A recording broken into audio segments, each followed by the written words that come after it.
Documents. Skyward. Motherboard. Ticon board.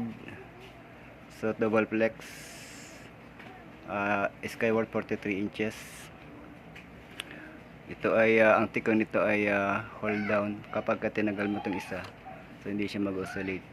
Pag tinagal mo itong isa, hindi siya mag-oscillate. So meron siyang protect. So kung beginners, may hirapan ka talagang i-troubleshoot ito. So buti na lang may data. So nakita natin ang data. May mga clock signal. On the other side may clock signal. Ayan. So okay na. Tingnan natin ang picture. Ayan.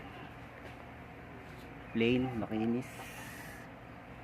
Makinis na makinis.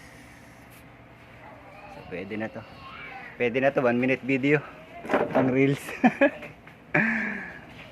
Pero monetize na pero